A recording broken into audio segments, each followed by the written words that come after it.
I'm Sharon Gwheeler from Green Steps Consulting. Further to the article that I wrote recently on LinkedIn regarding whether the food industry can save us, I was at a state-of-the-art food and drink innovation centre in Moulton College, Northampton, giving a lecture on what I term as green entrepreneurship. The students were all future foodies who would soon embark on careers within large-scale food production or even running their own food-related business. We were discussing how they could reduce their environmental impact because I believe that the food industry is at the forefront of climate change. The session opened with me asking all the students to close their eyes and imagine a world of extreme drought, wildfires, floods and food shortages for hundreds of millions of people. When they had completed their visualization exercise, I then asked whether it was fantasy or fact. Most thought that it was a storyline in a movie. They were shocked to realise that I was talking about real and very recent examples of how climate change is devastating our planet. Most of the students in the lecture, their parents and possibly grandparents could all be living through the scenario that we visualised at the start of my talk. What surprised me was that they seemed to be unaware of the significance of the current environmental problems such as climate change, plastic pollution and global food shortages. It also became very apparent that there was a huge gap in many life skills such as business and financial planning, public speaking and marketing. Since my lecture, I realised that if we accept the 11-year time frame that we have to stop further damage to our planet, as warned by Sir David Attenborough at the very recent Intergovernmental Panel on Climate Change, the IPCC, we have a huge task to educate people globally.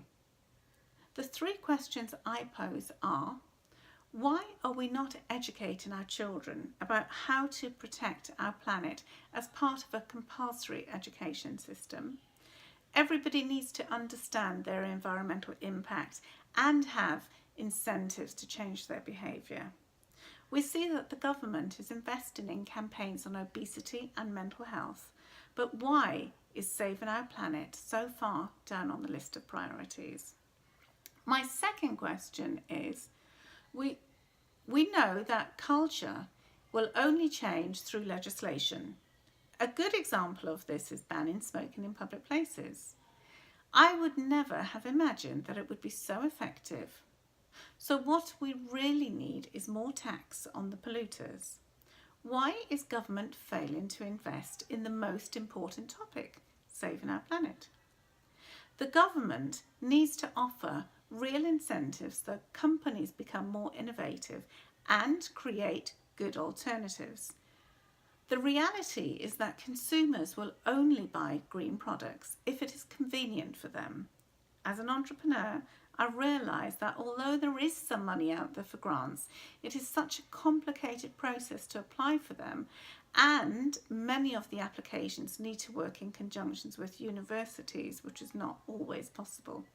What I find most interesting is that a lot of money funds entrepreneurship and really pushes for scale-up companies. But there is nothing to address the green mindset and how companies should design their business models with the circular economy in mind. Surely this will be the only way to promote green growth.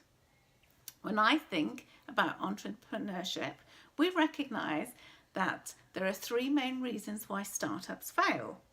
One, because they fail to have a strong business plan which identifies all their risks and opportunities. Two, they do not listen to the needs of their customers. And three, they run out of money. So we need to think, how can we use this model for governments? Because if governments globally put together a strong plan of how we could all work together to reduce our environmental impact. Secondly, they need to start listening to the needs of the people, as outlined by the recent Act Now campaign. And that would include heavily subsidising companies who aspire to become green and create social change. Then I believe we may have a chance. Sadly, I can't help wondering if they are simply waiting to see whether our planet can self-regulate, as claimed by the eminent scientist John Lovelock. If so, then his theory that the Earth can only support 1 billion people may also be true. With over 7 billion people on Earth, how will the government select who will be allowed to survive? I look forward to hearing your thoughts about my experience to inspire the future generation of the food industry. Thank you so much for listening. I'm Sharon Gwheeler from Green Steps Consulting. Further to the article that I wrote recently on LinkedIn